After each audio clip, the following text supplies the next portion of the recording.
Eso que va a haber ahorita, de la formación que ahora también la vamos a agregar a la tarea. Sí, claro. Sí, porque es un complemento, pues, de lo que vimos de Mesozoico. Ok. Bien, uno de los problemas que se han tenido aquí en México en relación al origen del pueblo de México. ¿Perdón? Ha sido sobre todo, como ya vimos, la falta de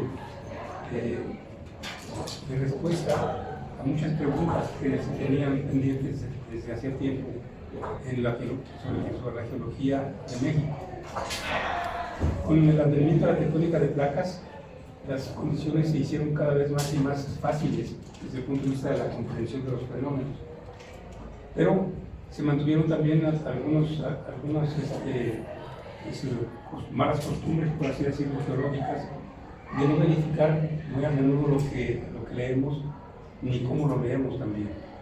Esto está relacionado precisamente con la paleogeografía de México.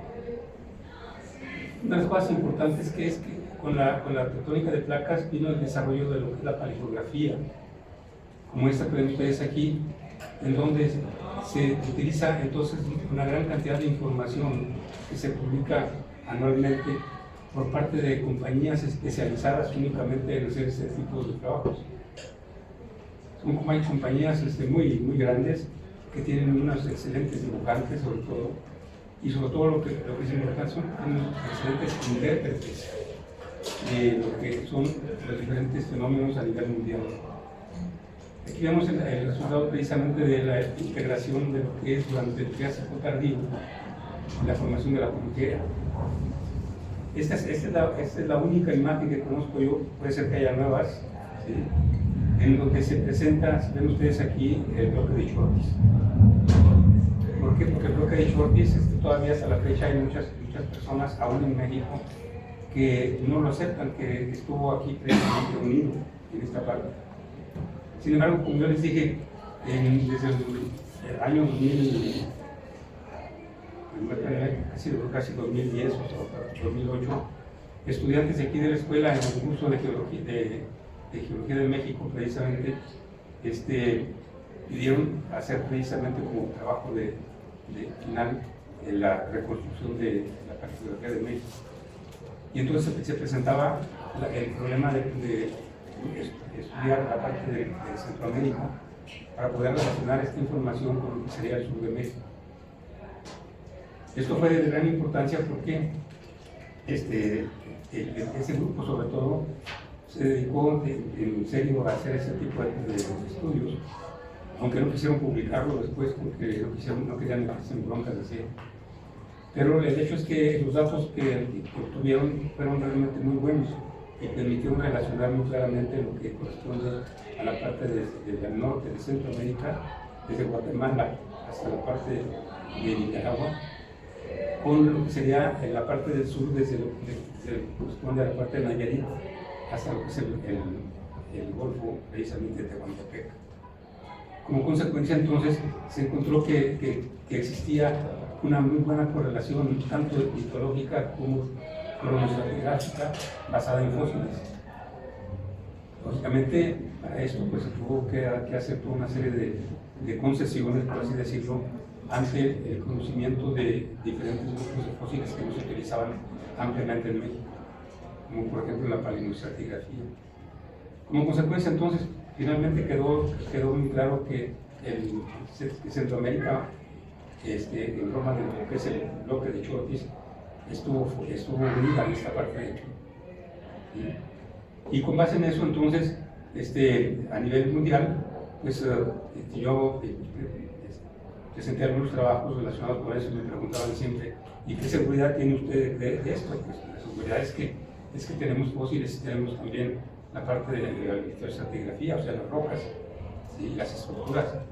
Bueno, entonces finalmente en esta imagen que ven ustedes aquí, del 2020, corresponde precisamente a la que sería la parte de los 220 millones de años, para lo que sería el tiempo del Triásico tardío. Ven ustedes aquí entonces la parte de Norteamérica y la parte de lo que fue la parte que se unió con lo que sería la parte de Sudamérica y la parte de Europa. Eso ya lo vimos precisamente que se llevó a cabo durante la parte del Permiano, principalmente.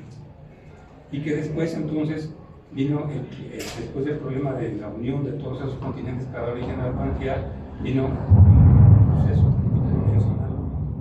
Ese proceso tensional, lo que se inició con la separación de Norteamérica de la Pangea. Y esto quedó muy bien establecido en lo que corresponde a la zona de unión, lo que sería la parte de Canadá, el este de Canadá, el este de Estados Unidos, en esa zona, para poder encontrar toda una serie de evidencias, como ven ustedes aquí están marcadas ya las evidencias estas de la separación del Triásico tardío de lo que serían los dos continentes. Eso que ven ustedes aquí, estas zonas alargadas, si recuerdan, corresponden a la parte oriental de lo que fueron los Apalaches. Y esa parte de los Apalaches corresponde entonces a un proceso de ruptura de la parte continental. Pero ya en la parte tardía, en el Triásico tardío, esta parte que ven ustedes aquí, ya comenzaba a tener la entrada del mar, el Tetis, que desde aquí, desde la parte de Europa, pasa a través de lo que es actualmente el Océano Atlántico para llegar a Canadá y prolongarse hacia la parte del sur. ¿De acuerdo? Esto entonces ya comenzó a tener importancia a nivel internacional, este tipo de proposiciones o propuestas que yo hice, pues, sobre todo en el caso del fin del 1999 y también en el 2003, en algunos trabajos que ustedes ya consultaron. ¿Cómo se llegó a esta conclusión? Pues se llegó precisamente haciendo una reconstrucción de lo que fue la paleografía, ¿sí? Tomando en cuenta la tectónica de placas y todo tomando en cuenta precisamente el método morfotectónico estratigráfico que se aplicó aquí durante 20 años y que el año pasado precisamente se suspendió porque no existen actualmente condiciones ni de espacio ni de tiempo para poder hacerlo. Entonces, por eso es que ahora se lleva de manera teórica lo que es la parte de la parte de pero, pues, con base en este método que consiste en establecer en los mapas de tectónico, estratigráfico, geológico y de la parte de son las corrientes de los ríos, se pueden establecer toda una serie de alineamientos que ven ustedes aquí, en color negro, en color azul, en color violeta, en color verde y en color café. Esto fue muy importante porque nos permitió establecer que existieron en México una serie de fenómenos tectónicos que están relacionados con lo que sería los alineamientos en una triple unión o una unión triple que fue originada precisamente por medio de un punto caliente.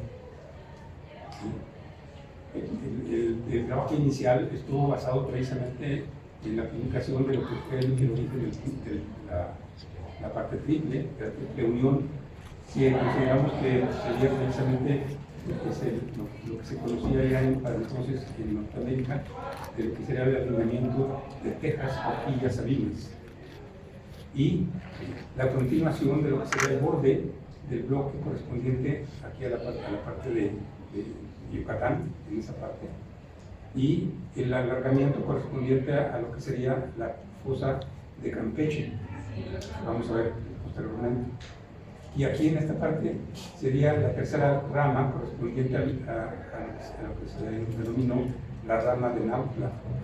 Corresponde a esta parte para llegar hasta esta zona que corresponde a lo que es actualmente el Citlaltépetl, o sea, el volcán más alto de México, precisamente el Pico de Orizaba, en donde se tiene precisamente el inicio de otra zona.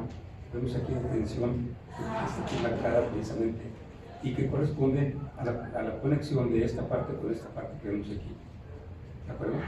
Esto fue muy importante porque permitió ir poco a poco afinando la calidad de lo que serían los alineamientos y sobre todo la distribución geográfica perfectamente bien situada desde el punto de vista de lo que son precisamente los métodos que se utilizan ahora tomando en cuenta precisamente la parte correspondiente a las computadoras, lo que son los sistemas de cómputo.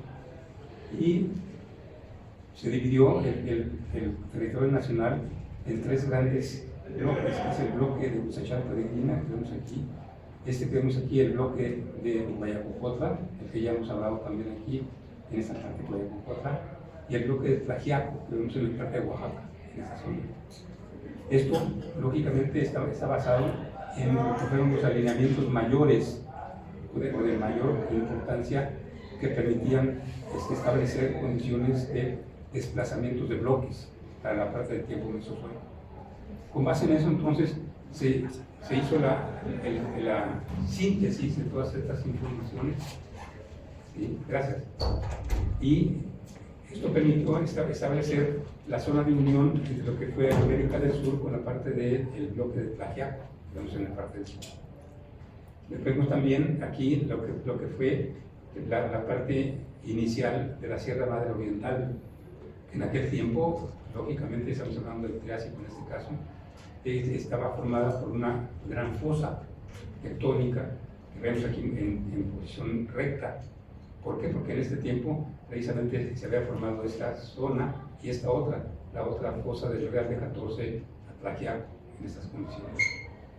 Con esto entonces se pudo establecer la existencia de estos 3 bloques que precisamente van a separarse, si se recuerdan, en la parte correspondiente a lo que va a ser el tiempo toarciano, o sea, lo que es el Jurásico Medio, en esa parte. Porque es cuando la fosa esta se divide en 3 bloques, y esos 3 bloques están desplazados, precisamente. Como están desplazados, entonces, para hacer la reconstrucción se tuvo que regresar a la posición original que vemos en esa zona. Se colocó entonces el punto caliente, lo ven ustedes aquí, en esta parte. Y encontramos que este alineamiento que vemos aquí, que se llama de Texas, Boquillas y Sabinas, que vemos aquí, es paralelo, fue paralelo a este que vemos acá, que aparecen desde el precámbrico, estos grandes megashirs o megacizallas que vemos aquí. Con base en eso, entonces, se encontró que el Golfo de México no había existido siempre, como habían dicho en la universidad algunos autores, pensaron que siempre había existido el Golfo de México. Y nosotros llegamos a la conclusión de que no había existido previo a lo que corresponde al Triásico, y que en realidad el Golfo de México es una estructura nueva realmente en lo que es la geología de Norteamérica. ¿Tiene preguntas? Esa sería entonces la parte correspondiente a lo que sería el Gondwana, ¿sí? Sudamérica y toda la parte de África que vemos aquí en esa zona. Vemos aquí también incluido ya lo que sería el bloque de Florida, de la península de Florida, que se sabe ahora que efectivamente formó parte de África, y que cuando se separan los 2 continentes, entonces el bloque de Florida queda unido a Norteamérica. Entonces, de esta manera se hizo la reconstrucción correspondiente a lo que fue precisamente la Pangea en la parte del sur de Norteamérica y noroeste de Gondwana. Corresponde a eso que vemos aquí. Sí. Por favor, si tienen alguna duda, me interrumpen para que pueda llevar a cabo la explicación. Una pregunta. Es que yo había leído que esta parte de Texas, Boquillas y Sabinas era el aulacógeno del punto triple. Entonces, ¿Cuál? Texas, Boquillas y Sabinas. El megashir que usted nos dice, Sí, ese que está aquí. leí que ese era el aulacógeno del punto triple, pero entonces, ¿qué relación tiene con la otra megacizalla que dice que está paralela? ¿Qué corresponde? Aquí está. Ajá. Esta creo que mejor establecida que esta. Y desde hace muchísimos años se ha hecho esto. Se sabe que existieron estas 2 cizallas, esta y esta, desde el precámbrico. Porque la reconstrucción de Rodinia y de los otros continentes que han propuesto últimamente, preexistentes al cámbrico, entonces aparecen siempre precisamente esos alineamientos correspondientes a lo que es la parte de Norteamérica, con sus respectivos desplazamientos. Entonces por eso miren aquí, megashirs precámbricos en rojo, todo eso que vemos aquí. ¿sí? Y lo que son estas fallas que vemos aquí que delimitan los bloques, que son estas que terminamos aquí, estas fallas entonces están marcando lo que son fallas paleozoicas. ¿De acuerdo? Entonces, estas son más recientes que las rojas que vemos acá. ¿Está claro? Esta que vemos aquí limita, por cierto, lo que es la cuenca de Burgos, de Sabinas y de Chihuahua desde el punto de vista petrolero. Pero es la falla más al norte, no es la del sur. ¿De acuerdo? Y esto entonces es muy importante porque precisamente, si se recuerdan, los puntos calientes definen zonas de triple unión, es decir, de zonas de rompimiento debido a condiciones tensionales en cada una de las diferentes fallas. ¿De acuerdo? Bien. Yo publiqué este trabajo precisamente desde fines del siglo pasado, en el 98, 99, y también lo publiqué en el 2003, ¿sí? Y bueno, me empezaron a creer cuando apareció este plano que ven ustedes aquí en el 2004. ¿Por qué? Porque apareció por primera vez que sería el remanente del bloque, del punto caliente que se había propuesto. Y también aparece en este mapa lo que es la extensión de lo que sería la rama de Nautla, que vimos hace un momento. Aquí está.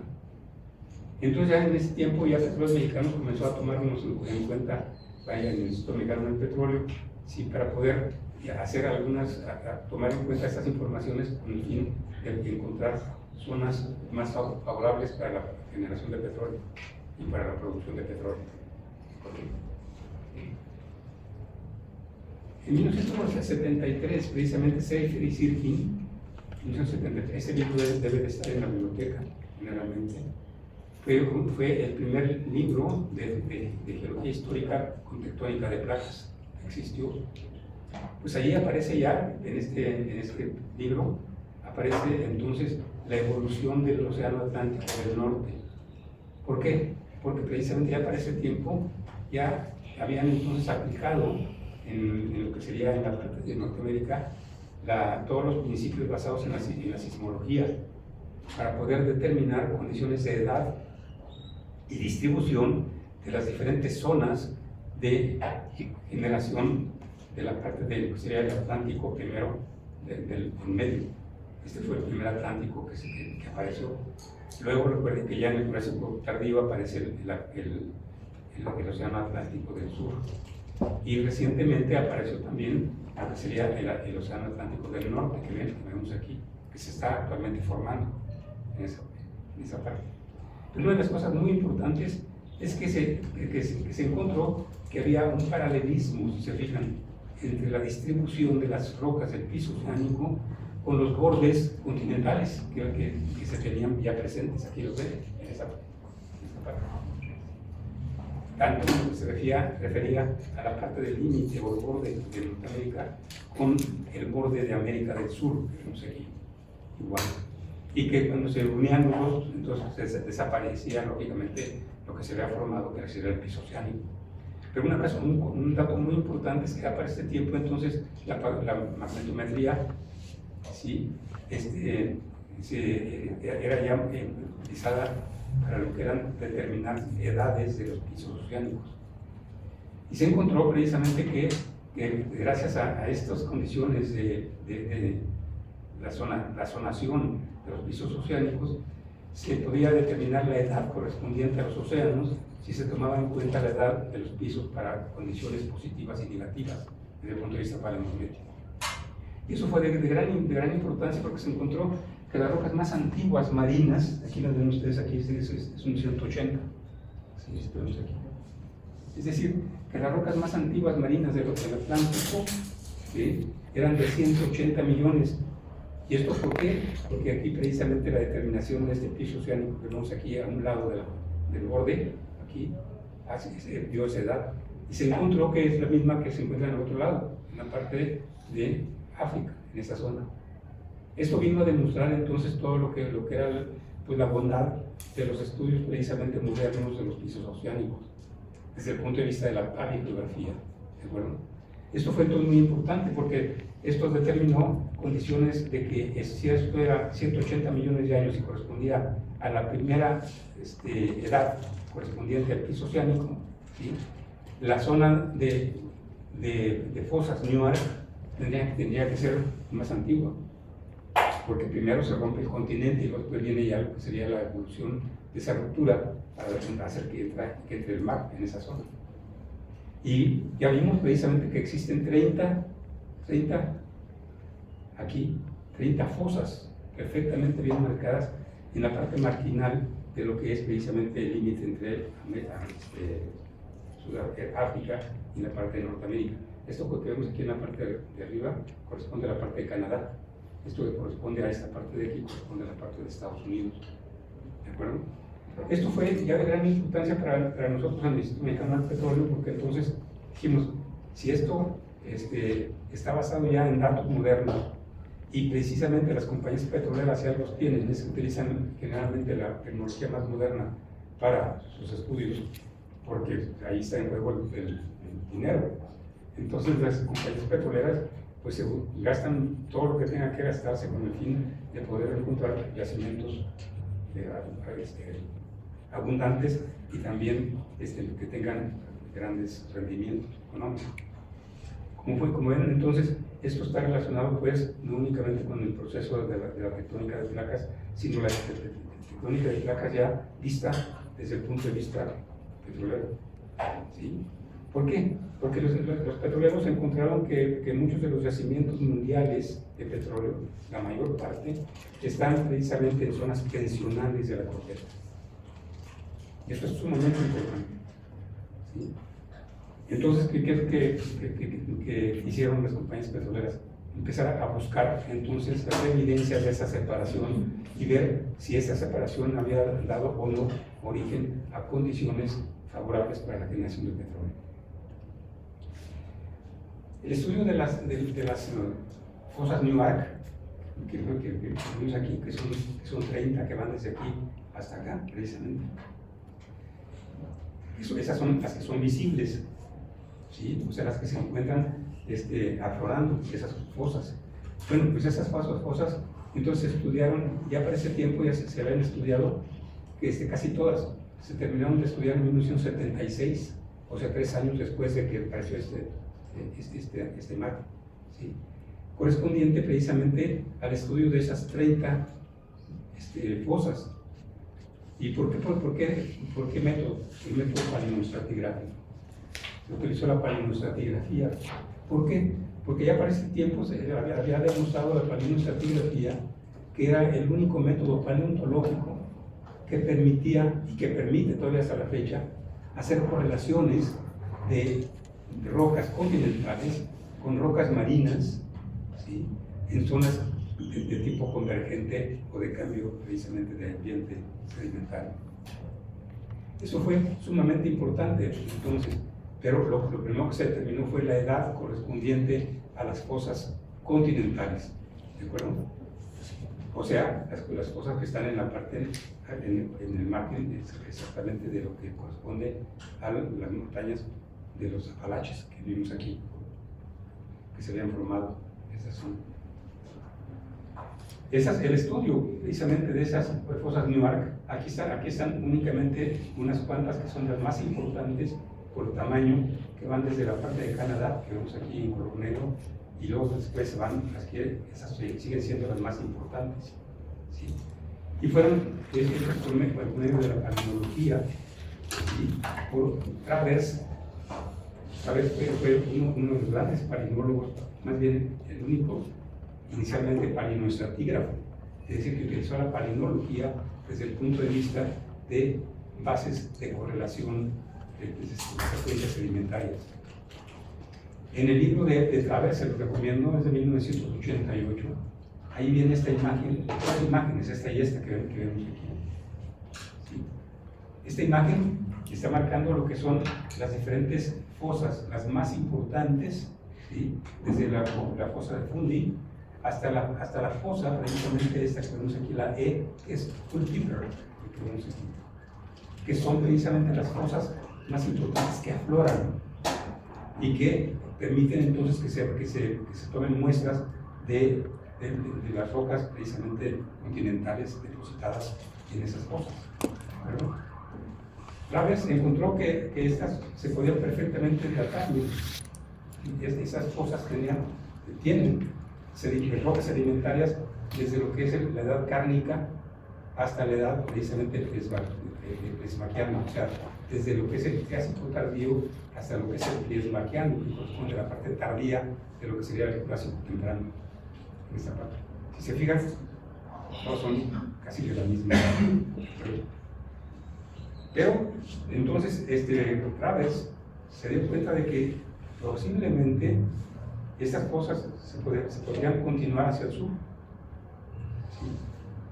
Pero que esa continuidad tendría que buscarse precisamente en condiciones no de una cubierta de donde estuvieran las cosas, sino que esas cosas estarían sepultadas, relacionadas precisamente con lo que sería el levantamiento que vamos a ver aquí de la parte de la península de Florida.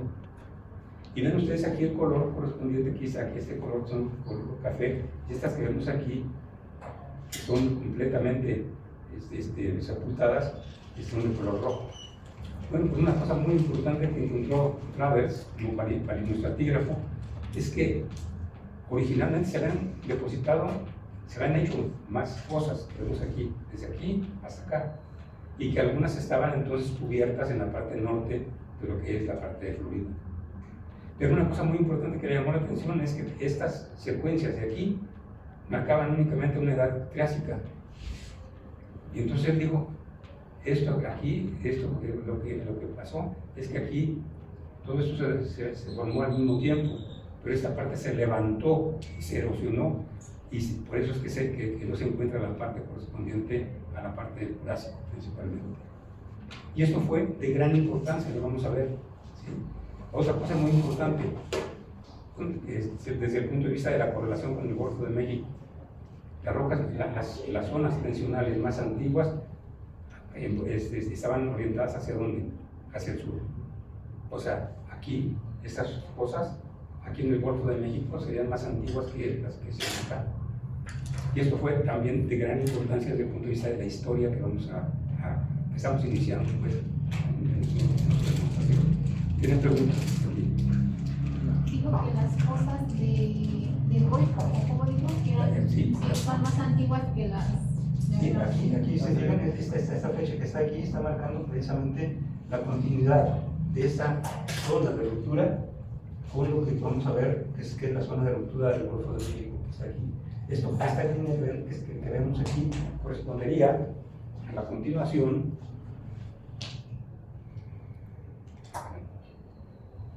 de esto que vamos a ver aquí, que es la rama de Campeche, que está aquí, que existe en el centro del bosque. ¿Sí? Y si se fijan, se continúa hacia acá. ¿Sí? Entonces, estos son los datos iniciales relacionados con la aplicación de la tectónica de placas desde el punto de vista de lo que es la paleogeografía, la reconstrucción paleográfica. ¿Sí? Y bueno, una de las cosas importantes es que cuando se pone uno a estudiar, más bien a analizar artículos geológicos con el interés de encontrar información con base en la evolución del Golfo de México, pues unas cosas muy importantes que encontramos es que aquí precisamente, aquí está la península de Florida, aquí está de color verde, porque correspondió a la parte de Gondwana. ¿Sí? En la parte del norte, en esta parte, se encuentra precisamente lo que es un graben, que le llamaron en Estados Unidos el graben de Georgia del Sur. Y un graben que es una fosa, ¿de acuerdo? Una fosa tectónica. ¿Cómo lo descubrieron? Lo descubrieron precisamente porque Estados Unidos estaba produciendo una gran cantidad de CO2 y que estaba contaminando y que sigue todavía hasta la fecha contaminando la atmósfera.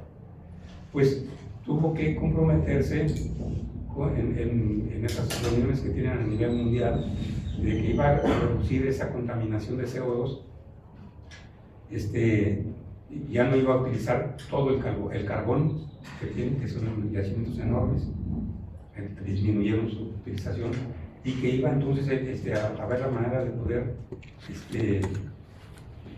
almacenar el CO2 que producían. ¿De acuerdo? Pero para eso se requería entonces un depósito. ¿Y dónde buscaron el depósito? Pues encontraron que la sismología marcaba una zona, una gran fosa aquí, ¿sí? Y que estaba cubierta precisamente esa zona. Entonces hicieron una serie de pozos en este Graben del sur de Georgia para poder determinar si aquí existían condiciones tensionales, o sea, maneras de poder meter ahí el CO2, pero que estuviera también en la parte superior sellado, para que fuera un receptáculo únicamente y poder inyectar ese CO2. Bueno, hicieron y siguen todavía trabajando en esto, por cierto, Encontraron precisamente con varias decenas de pozos que hicieron que esta zona que vemos aquí es una zona precisamente de rift. Es un rift, o sea, es la parte de lo que sería, es lo que vemos aquí, es la parte inicial de una zona de separación. Pero que aquí en este caso, en el caso de Florida, el problema que se tenía era ese levantamiento que citamos anteriormente en esa parte, aquí en esta zona. Pero que aquí había habido además condiciones muy semejantes a las de la zona de Newark. ¿Por qué? Porque en la zona de Newark, si recuerdan, se trata precisamente de sedimentos o rocas sedimentarias continentales, en donde hay dinosaurios y hay toda una gran cantidad de fósiles de tipo continental. ¿De acuerdo? Bueno, pues aquí se encontraron precisamente ese tipo de fósiles también en esa zona, en esa parte, y llegaron a la conclusión de que se trataba entonces de un Graben que tenía ese rumbo que ven ustedes aquí, y que coincidiría con esa zona que ven ustedes en la parte que corresponde a ese cambio de dirección, y que hasta ahí entonces iban entonces a ver la posibilidad de utilizar ese descubrimiento como un receptáculo. Pero otra de las cosas importantes es que ya previamente a ese trabajo ya se había determinado aquí en esta parte sal, en esa zona, y pensaron inmediatamente que se trataba de la sal que actualmente se encuentra en gran abundancia en el centro del Golfo de México. Pero entonces en esos domos que están aflorando en Texas, precisamente tomaron muestras que un geólogo, precisamente, un marinólogo, ¿sí? Estratígrafo, ¿sí? Jux, se escribe J-U-X el nombre, estudió esa sal, ¿sí? ¿Y qué encontró él en esa sal? Encontró precisamente polen y esporas, ¿sí? Y determinó que estas rocas eran precisamente del Triásico tardío, ¿sí? Y entonces dijeron, caray, pero si también es del Triásico tardío, precisamente las fosas de Newark son también del Triásico tardío, y están condicionadas precisamente en algunos casos, ya en la parte del Golfo de México, a condiciones de tipo marino, donde existe precisamente sal. Entonces esto fue de gran importancia, porque entonces determinaron que aquí habían existido condiciones del Triásico y del Liásico, ¿sí? Y que estaba representado por esa formación iglus manis, que son domos salinos en esa parte. Esto fue sumamente importante, pero porque había entonces una continuidad de esta parte de aquí a esta parte de acá. Seguimos estudiando precisamente toda la información que existía en la parte del Golfo, y nos encontramos precisamente que hacia la parte del sur, en esa zona, este alineamiento está muy bien marcado desde el punto de vista de la sismología en el Golfo de México, este alineamiento, que es lo que se llama el escarpe de Campeche, ¿sí? En realidad se trata de una gran fosa que es un Graben, que va desde aquí, donde propuse precisamente el punto caliente de esa parte hasta la parte que se continuaría en la parte del Graben de la parte sur de Georgia, en esa parte. ¿Sí? Aquí lo ven, precisamente, en el año de 2014, o sea, hace unos cuantos, 9 años. ¿Sí? Miranda Peralta, que es un egresado, un geólogo egresado de aquí de México, de aquí del Politécnico, que trabaja en petróleos mexicanos, ¿sí? Y trabaja en la interpretación de sismología, o sea, son sistemas de sismología. Encontró que había en estas secciones que ven ustedes aquí, son secciones sísmicas, hay decenas de ellas que Petróleos Mexicanos estuvo precisamente programando y levantando con el objetivo de poder delimitar ese borde que cité, que es el borde de Campeche, ¿de acuerdo? En esa parte. ¿Y qué fue lo que encontraron Peralta, Miranda Peralta y sus asociados? Encontraron que en esta parte, desde aquí hasta acá, en la sección A, se tenía una sección que llegaba hasta el basamento, ¿sí? Esta parte de aquí. Y que arriba del basamento se encontraba precisamente una sección sedimentaria que ven ustedes aquí, que le llamaron sección presal. ¿Por qué presal? Porque arriba de esta discordancia que ven ustedes aquí,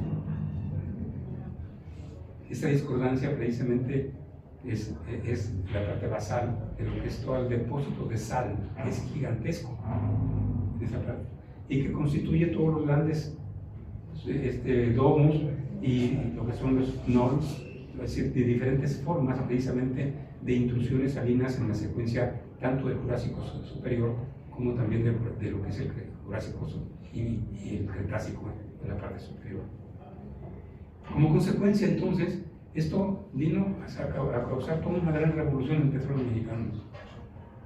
¿Por qué? Porque se dieron cuenta de que lo que ellos consideraban que era realmente el origen del Golfo de México, en realidad estaba relacionado con lo que yo había propuesto, con lo que habíamos propuesto en el MP, en la parte correspondiente a que existían rocas triásicas y triásicas anteriores. Eso fue sumamente importante. ¿Por qué? Porque permitió entonces, primero, echar por la borda, como se dice, la hipótesis que tenían muchos de los geólogos de la universidad, que decían que el Golfo de México tenía únicamente un origen, que era la parte de arriba. O sea, ¿por qué? Porque consideraban precisamente que esta discordancia que vemos aquí era la base que estaba arriba de las rocas del basamento. Pero se dieron cuenta que no, que aquí está el basamento, miren, aquí está. Y aquí está la secuencia sedimentaria del Triásico tardío y del Jurásico temprano, que le llaman la secuencia presal, y que corresponde entonces a estas edades, Triásico tardío y Jurásico temprano. Esto fue de gran importancia porque, si se fijan, usa casi todo lo que es el Golfo de México. Otra cosa muy importante que encontraron es que en esta sección que vemos aquí, muy corta de B, es esta que está aquí. Esta sección B, ¿sí? Si se fijan, tiene 3 diferentes unidades. La unidad A, la unidad B y la unidad C, que vemos aquí. Esta C debería estar aquí, en esta parte. ¿Sí? Que correspondería a la unidad A, la unidad B y la unidad C, que es lo que vemos acá.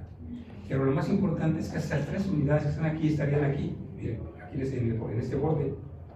Y precisamente ya habíamos encontrado en el IMP precisamente esas 3 unidades que tenemos aquí, en la parte continental, en la parte de Guayacocotla, en esa zona.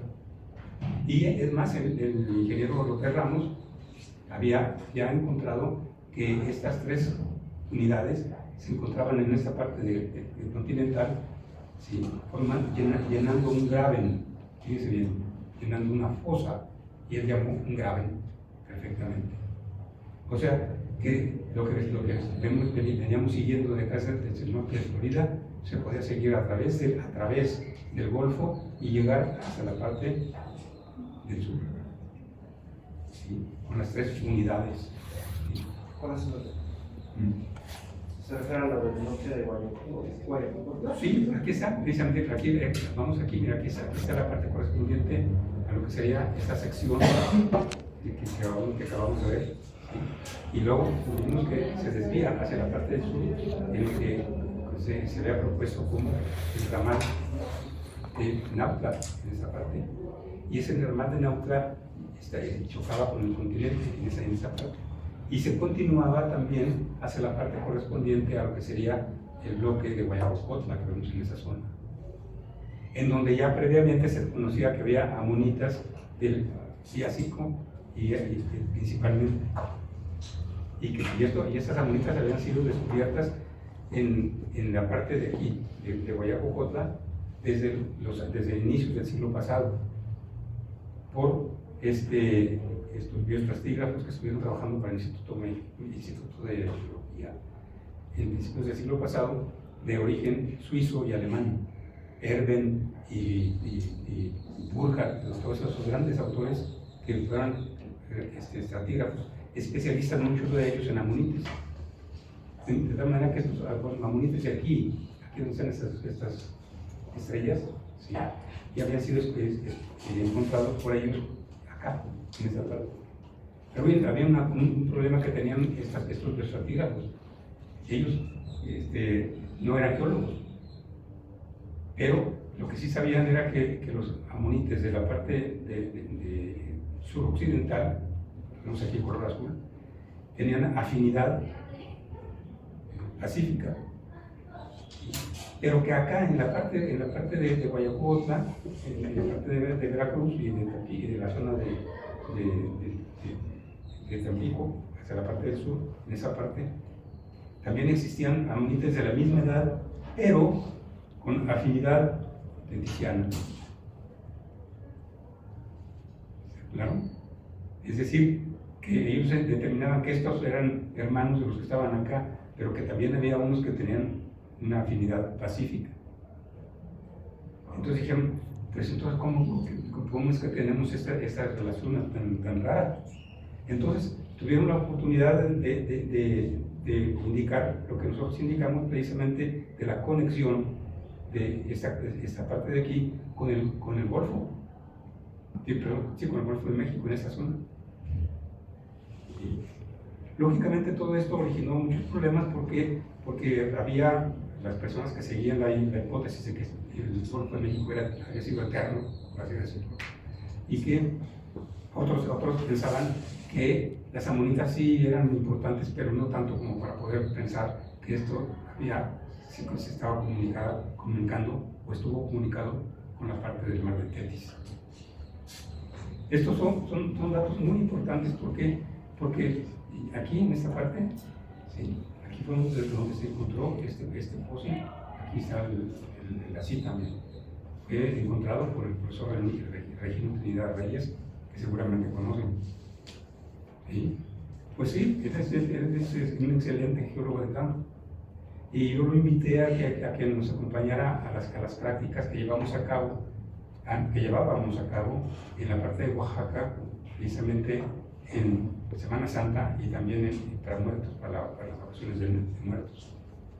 Pero que estas prácticas eran prácticas de una semana completa, no era de un fin de semana. Entonces invité a Regino Trinidad Reyes a que nos acompañara allá, y yo tenía ya grandes antecedentes de él porque él trabajó conmigo en el Instituto Mexicano del Petróleo. ¿Sí? Y si algo tiene Regino, tiene una habilidad para poder encontrar fósiles extraordinaria, y fue el que encontró este fósil que vemos aquí. ¿Sí? Este fósil lo encontramos en 2003 y hasta el 2018, ¿sí? Cuando yo estaba precisamente tirando mi antigua mochila de campo, ¿sí? Antes de tirarla, revisé todas las bolsitas de la mochila, y ahí estaba este fósil. ¿Sí? Y dije, caray, esto no me acuerdo que hubiéramos reportado nada de esto. Fui con Abelardo Cantú, aquí, maestro de aquí, especialista, es él sí, en amonitas. Y se me quedó viendo, me dijo, ¿dónde encontraron esto? Pues ya le dije, mire, lo encontramos en Oaxaca, en tal parte. Y dijo, esto es muy importante, porque eso viene precisamente a demostrar que el mar de Tetis atravesó y todo el país. Dije, sí, y yo precisamente ya hice esa denuncia, por así decirlo, en un trabajo que presenté en Denver, en Estados Unidos. ¿Sí? Digo, pues así es. ¿Sí? Tienes precisamente una evidencia grandísima de que el mar de Tetis estuvo precisamente hacia la parte occidental. Esto fue muy importante porque esto pues, le da uno ánimos para poder seguir trabajando. Y entonces terminamos lo que corresponde al estudio de la zona de Oaxaca, de la región de Rosario Nuevo, a donde íbamos. Aquí está la localidad precisamente del punto, donde está el amonite que clasificó Abelardo Cantú en esa parte. Y nos dimos cuenta de algo muy importante, de que la secuencia de este lugar, en lo que es el borde del bloque de Guayacocotla, está constituida por dos grandes partes y de dos edades muy diferentes. La parte más antigua corresponde entonces a lo que sería la parte rética y liásica, o sea, de lo que sería la parte del inicio del Jurásico y la parte terminal del Triásico. Y la otra parte, que arriba, de una gran discordancia que ven ustedes aquí, es una parte en donde se tienen rocas a partir del Jurásico tardío, perdón, del Batoniano Bajociano tardío, o sea, ya en la parte correspondiente a lo que es el Jurásico tardío. Y que esta discordancia que está aquí era muy importante porque de aquí hacia arriba aparecen los amonites. ¿Sí? Y acá en la parte inferior aparecen los amonites, pero estos son liásicos. Y aquí es donde se encontró precisamente el clásico Cantú. Y en el 2011 fui precisamente a presentar este trabajo del Golfo de México a la parte de Cali, en Colombia. Y ahí se presentó ese señor que ven aquí, Rogers, haciendo mención a que él tenía datos muy importantes relacionados con el bloque de Shortis. ¿Sí? Porque él había encontrado la estratigrafía basal correspondiente precisamente a la zona de Rift Jurásica. ¿Pero en dónde? En Honduras. Hizo una descripción muy detallada de esta columna que ven ustedes aquí. Tan detallada que puede ir tomando pues, en los 20 minutos que nos dan de exposición los datos de qué tipos de rocas eran, de qué edad eran y todo esto.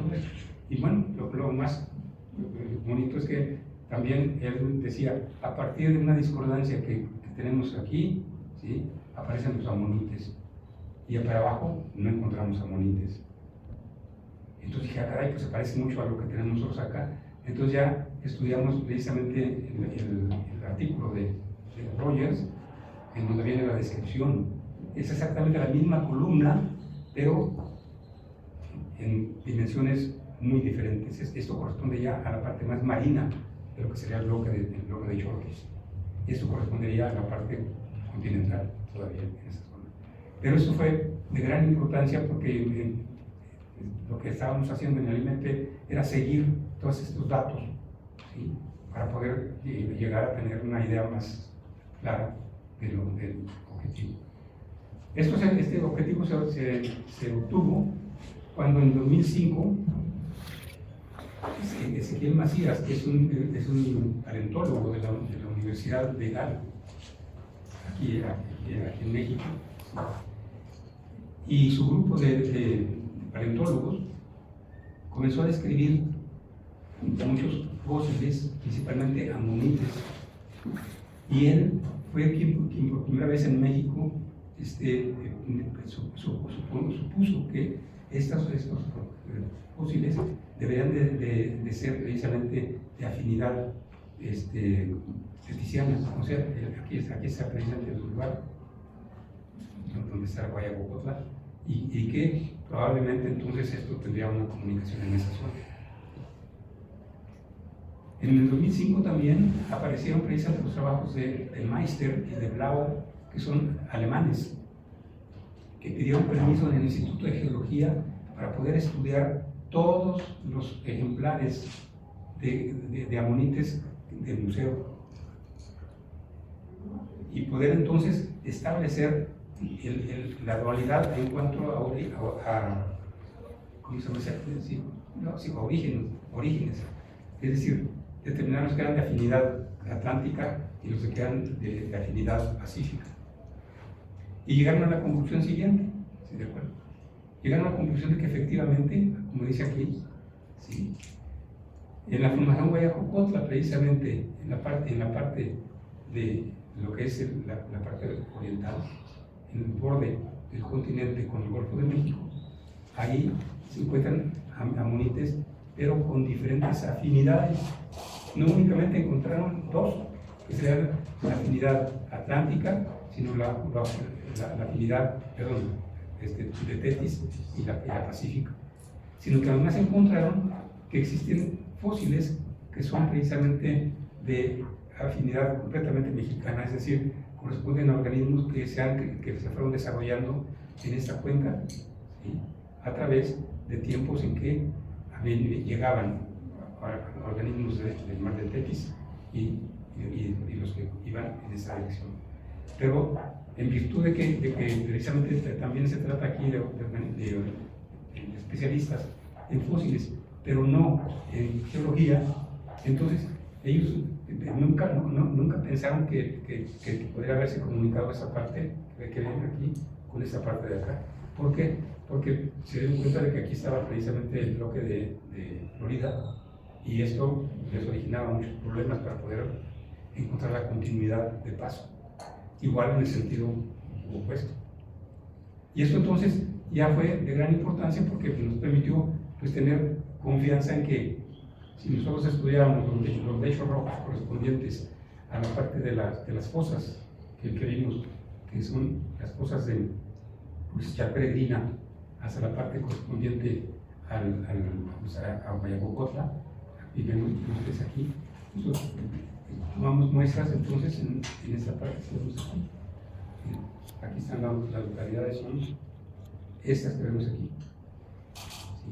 Estas localidades son de gran importancia porque están en fosas tectónicas también, y están en lugares en donde dominan los lechos rojos, y también en algunos casos hay hasta lo que es el yeso, que son rocas que se consideraban en la literatura paleontológica como rocas azoicas, es decir, que no tienen generalmente fósiles. Bueno, pues entonces Petróleo Mexicano nos dijo que teníamos que ir a que quería que aplicáramos el método que habíamos aplicado antes para la búsqueda precisamente de condiciones favorables en cuanto a la afinidad de algunos yacimientos que tenían aquí con cierta afinidad marina hacia la parte del norte. Y bueno, fuimos precisamente a hacer este estudio. Y en la parte del norte de Huizacha Peregrina, aquí vemos el bloque de Huizacha Peregrina, corresponde, está esta sección que vemos aquí. En esa sección, entonces, corresponde a una de las 9 secciones que Pemex nos pidió que analizáramos. Esas 9 secciones habían sido precisamente estudiadas con todo detalle por el ingeniero Carrillo Bravo, que fue quien descubrió en México, en la Sierra Madre Oriental, todas las rocas paleozoicas y precámbricas.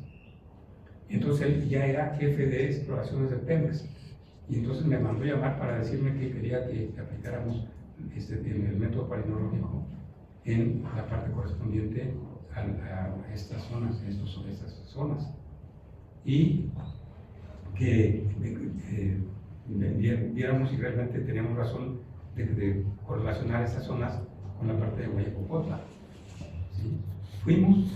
Hicimos un trabajo monumental que está en 4 artículos precisamente publicados aquí, ahí de los años 80 y 90, y llegamos a la conclusión de que se trataba precisamente la fosa precisamente de Cosechar Peregrina, de la Sierra Madre, en el bloque de Cosechar Peregrina, de una zona de rift, de ruptura, precisamente, que ven ustedes aquí, en esa parte. Y que esa zona de ruptura entonces había sido utilizada por condiciones de tipo continental, o sea, fluvialmente, pero que también tenía evidencias muy claras de la incursión del mar en esas zonas. Y esto fue de gran importancia porque entonces dijeron, ah caray, entonces aquí hubo un mar. Pues sí, sí hubo un mar. ¿Y cómo se puede demostrar que hubo un mar? Pues por medio de los fósiles. Y esos fósiles son estos. ¿Sí? Encontramos entonces dinoflagelados. Los dinoflagelados son precisamente algas microscópicas que ya vimos aquí y que se encuentran precisamente desde lo que corresponde a la parte del Paleozoico tardío, pero son principalmente del Mesozoico. ¿Sí? Encontramos esos 8 géneros que ven ustedes ahí. Nada más voy a cambiar aquí.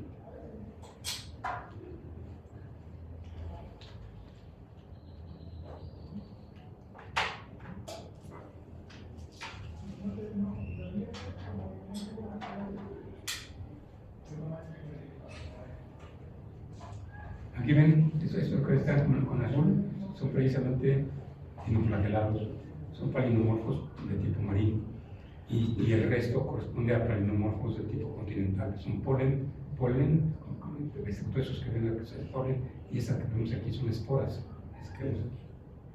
y con un alcance perfectamente bien definido. Aquí ven el alcance de estratigráfico, estas líneas están marcando en qué tiempo vivieron esos organismos, y encontramos que precisamente se trataba de rocas del Liásico, en esa parte. Y bueno, encontramos entonces que también los fósiles que habíamos encontrado aquí eran del Liásico, en la parte de Guayacocotla, aquí, y que se podían correlacionar con los que acabábamos de determinar acá. Entonces nos dimos cuenta de que el paso del mar del Tetis fue en esta dirección, ¿sí? Y que no únicamente fue a través de lo que es el bloque de Guayacocotla, sino que además utilizó ese mar, el ascenso hacia la parte de lo que es la parte de Tamaulipas, en esa cosa. Y nos dimos cuenta entonces que los dinoflagelados y las amonitas eran fósiles de verdad extraordinarios en cuanto a la determinación de tiempo y también de ambientes sedimentarios. ¿Cómo podíamos demostrar esta hipótesis?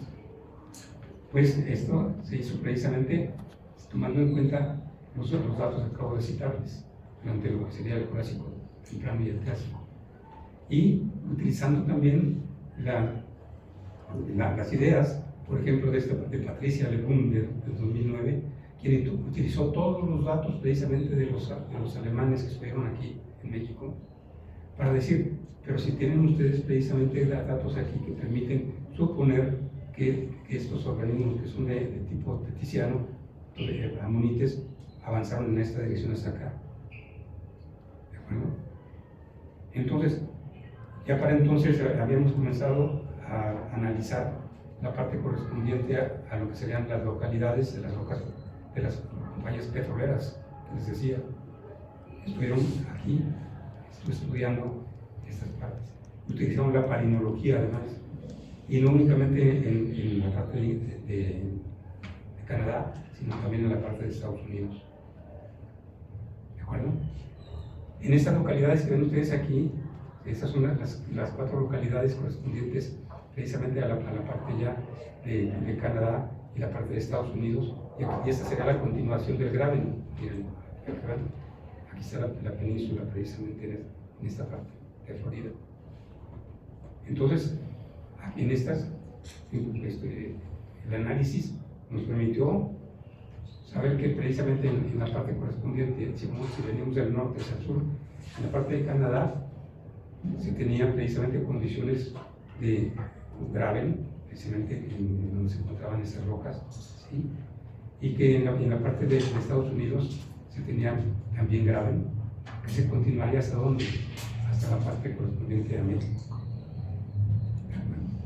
Se hizo un análisis de lo que serían las condiciones de ambientes sedimentarios, qué ambientes fueron los que se encontraban en esas localidades. ¿Cuáles eran las discordancias más importantes que se tenían? ¿En qué año se habían hecho esos estudios? ¿Y quiénes eran precisamente los autores de todas estas partes? Pues lo más importante de todo es que se fue encontrando que efectivamente si comenzábamos en la parte de Suiza, aquí, en donde hay una localidad precisamente en el norte de Suiza, de lo que son rocas del mar de Tetis, utilizamos precisamente las rocas correspondientes al contacto del Triásico y el Jurásico. Y de ahí fuimos entonces hacia el sur, pasamos por Canadá, entonces parte de Canadá, fuimos hacia la parte correspondiente a Estados Unidos. ¿Sí? ¿Y qué fue lo que encontramos? Encontramos que había una relación entre lo que habíamos encontrado en la parte de la Sierra Madre Oriental, que era esta, con la que se encontraba precisamente en la parte de Suiza.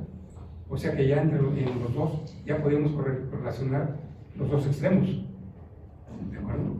¿Ven? O sea, ya podíamos correlacionar precisamente la parte de aquí, de México, el anticlinómeno, con la parte del norte de Suiza.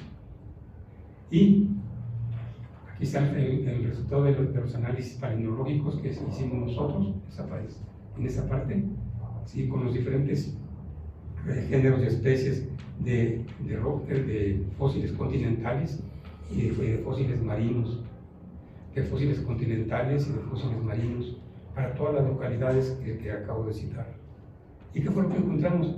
Que encontrábamos precisamente los mismos fósiles. Miren, Dapcodino priscus es un dinoflagelado, Pariodina es otro dinoflagelado, Retogonia ulax, rética, y es también otro dinoflagelado.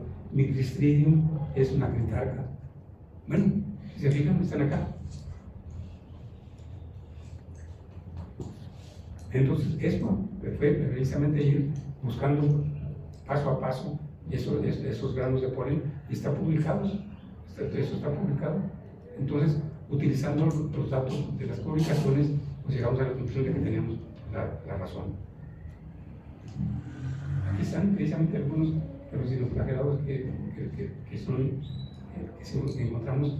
Estos fósiles que ven aquí corresponden precisamente a los de Suiza, a la localidad de Suiza, en donde la localidad precisamente que estudiaron estas personas no tenían una gran acción del metamorfismo. Como consecuencia, los colores y las estructuras estaban perfectamente bien marcadas en lo que eran los dinoflagelados, en lo que eran los granos de polen. ¿De acuerdo? Entonces hizo esa correlación, se determinaron lo que son las edades, quiénes las estudiaron y desde cuándo correspondían, en fin, todos los datos corresponden a la paleontología. ¿Sí? Eso también para la parte de las esporas y granos de polen. ¿Sí? Y una cosa muy notable, la presencia precisamente de estos granos de polen que vemos aquí, que son granos de polen que tienen vejigas de aire que necesitamos. Y que dijimos que si eran los granos de polen corresponden precisamente a coníferas. Y que esas coníferas entonces el polen lo pueden distribuir a cientos y aún miles de kilómetros de distancia para llevar a cabo la fecundación.